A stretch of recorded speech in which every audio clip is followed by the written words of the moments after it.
दोस्तों, अगर हम राधा जी की बात करें और कृष्ण जी का जिक्र ना हो, ये तो संभव ही नहीं है, क्योंकि राधा और कृष्ण हमेशा से एक दूसरे के पूरक रहे हैं और एक ऐसे आत्मिक प्रेम की मिसाल हैं जो भौतिक सुखों से बहुत ही परे है।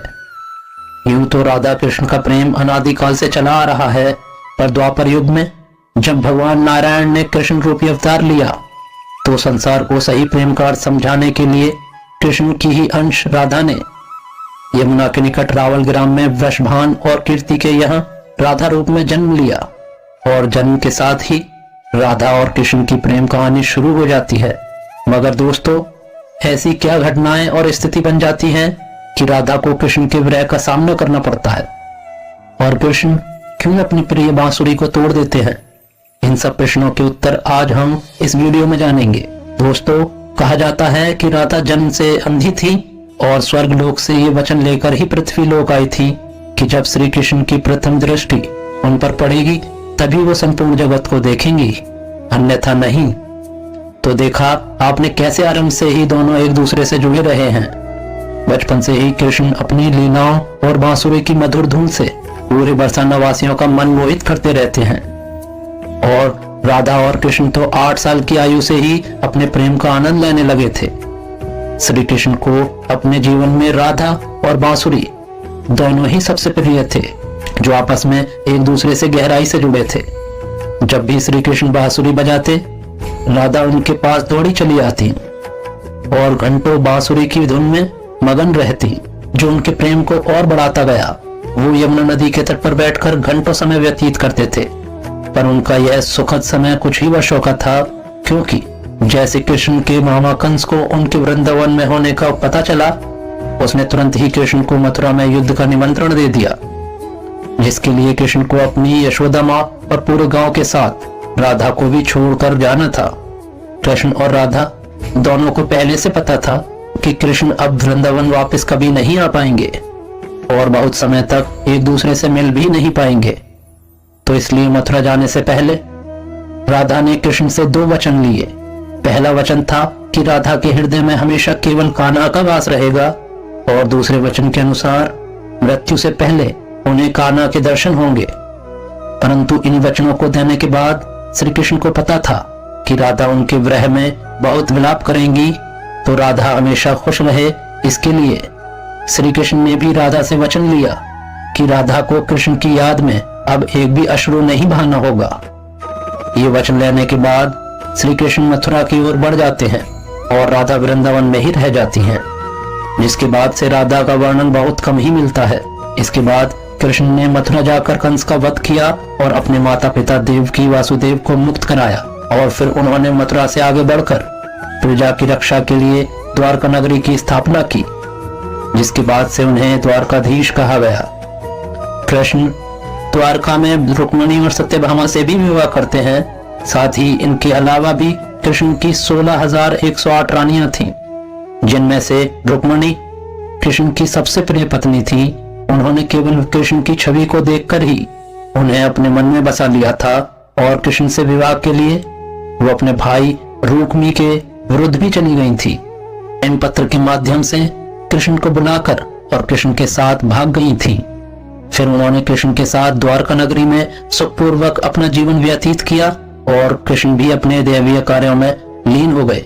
दोस्तों, आजकल तो हम भौतिक विवाह को ही सच्चे प्रेम का माध्यम मानते हैं, पर राधा और कृष्ण तो एक ऐसी मिसाल हैं जिन्होंने तो कभी विवाह ही नहीं किया, केवल अपने मन और हृदय से एक दूसरे को प्रेम किया और उसी सच्चे प्रेम से एक दूसरे से हमेशा बने रहे। दोस्तों, राधा और कृष्ण के प्रेम की बहुत सी अलग अलग कथाएं हैं और उनमें से एक प्रचलित कहानी ये है, कृष्ण कभी कभी सोते ही राधे श्री राधे बोल पड़ते थे, जो श्री कृष्ण की रानियों को अच्छा नहीं लगता था। तो एक बार रुक्मिणी ने श्री कृष्ण से कहा, हे प्रभु, प्रेम तो हम सब भी आपसे करते हैं, पर ऐसा राधा जी में क्या है जो आप सोते हुए भी उन्हें याद करते हैं? तो कृष्ण बोले, तुम एक बार राधा से मिल आओ, फिर तुम्हें स्वयं ही पता चल जाएगा और उनके लिए कुछ लेते भी जाना। जिसके बाद रुक्मिणी राधा जी के लिए बहुत गर्म दूध ले जाती हैं और राधा के महल के द्वार पर पहुंचती हैं, जहां वो तेज और ओजवान स्त्री को खड़ा देखती हैं तो उनसे पूछती हैं कि क्या आप ही राधा हो? तो वो कहती है, नहीं, मैं राधा नहीं, उनकी सेविका हूँ। राधा रानी तो 7 द्वार अंदर मिलेंगी। तो रुक्मणी जी 1-2 करके ऐसे सभी द्वारों को पार करती जाती हैं। दोस्तों, जब वो राधा रानी के कक्ष में पहुंचती हैं तो उन्हें पता चलता है कि राधा कई रातों से कृष्ण नाम जपते हुए जागती रही है और अभी ही उन्हें निद्रा आई है। रुक्मणी राधा की सखियों से कृष्ण द्वारा मिलने के लिए कहने के बारे में बताती है तो उतने में ही राधा उठ जाती है और कहती है कि कृष्ण ने आज मुझसे मिलने के लिए किसी को भेजा है। रुक्मणी आश्चर्यचकित हो जाती हैं। केवल कृष्ण जी का नाम लेने से राधा जागृत हो गई और उन्हीं के बारे में पूछने लगी। इतना ही नहीं, जब राधा को पता चला कि कृष्ण ने उनके लिए प्रसाद भेजा है तो वो बिना कुछ सोचे रुक्मणी से गर्म दूध लेके पी जाती है, जिसे देखकर रुक्मणी हैरान रह जाती है। फिर वो राधा जी से बातें कर वापस आ जाती है। ये सब हो जाने के बाद जब रात्रि के समय रुक्मणी श्री कृष्ण के पैर दबाती है तो देखती है कि उनके पैरों में छाले पड़े हुए हैं, जिसे देखकर वो हैरान रह जाती हैं और कहती हैं कि प्रभु, आप कहाँ पैदल गए थे जो आपके पैरों में छाले पड़ गए?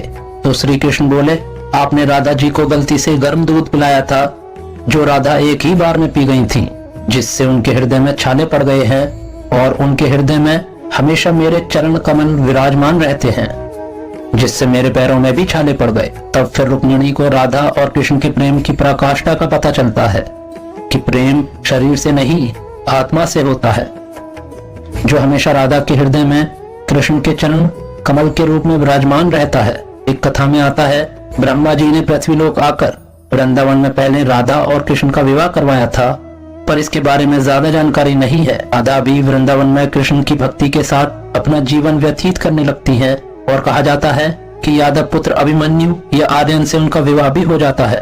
पर अभिमन्यु को महर्षि डनी जी का श्राप था कि अगर वो राधा को छुएगा तो भस्म हो जाएगा। इस प्रकार राधा विवाह के पश्चात भी कृष्ण के प्रेम से स्वतंत्र पूर्वक जुड़ी रहती है। बहुत वर्षों के बाद जब राधा अपना वैवाहिक जीवन बहुत अच्छे से निभा लेती है, वो समस्त जिम्मेदारियों से मुक्त हो जाती है। तो फिर वो कृष्ण के पास द्वारका आती है। द्वारका पहुंचने के पश्चात राधा और कृष्ण आपस में मौन रहते हुए मन की अभिव्यक्तियों से घंटों एक दूसरे से बातें करते रहे। कृष्ण के अलावा द्वारका में राधा को कोई पहचान ही नहीं पाया। फिर राधा कृष्ण के महल में निवास करने लगी और कृष्ण ने भी उन्हें महल में देविका के रूप में नियुक्त किया, जिससे राधा महल में काम करने के साथ साथ समय मिलने पर कृष्ण की भक्ति और उनसे प्रेम पूर्वक बातें कर सकती थी। परंतु कृष्ण तो अब अपने राजपाट व अन्य कार्यों में व्यस्त रहते थे। दूसरी ओर राधा अपने पुराने कृष्ण को ही याद करती थी। तो कृष्ण का पुराने दिनों जैसा साथ न पाकर राधा का मन और अधिक व्याकुल रहने लगा और उन्हें डर सताने लगा कि कृष्ण की जो मनोहर छवि उनके हृदय में है वो कहीं धूमिल न हो जाए। इसी डर से राधा ने चुपचाप तरीके से राजभवन और द्वारका नगरी भी छोड़ दी। इसके बाद ऐसे ही कुछ समय और बिताने के बाद जब राधा का अंतिम समय पास आने लगा, तब उन्होंने कृष्ण का स्मरण कर उन्हें अपने वचन की याद दिलाई।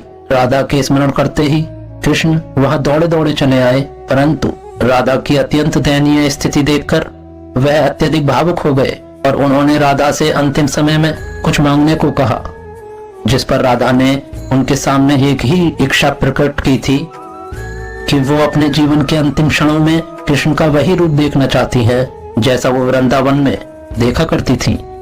वो उन्हें वही बांसुरी की मीठी धुन बजाते हुए सुनना चाहती है। दोस्तों, राधा का बस इतना कहना था कि कृष्ण ने अपनी बांसुरी उठाई और वही मीठी धुन बजाने लगे और बांसुरी बजाते हुए कृष्ण और उनकी धुन सुनती राधा दोनों की ही आंखों से प्रेम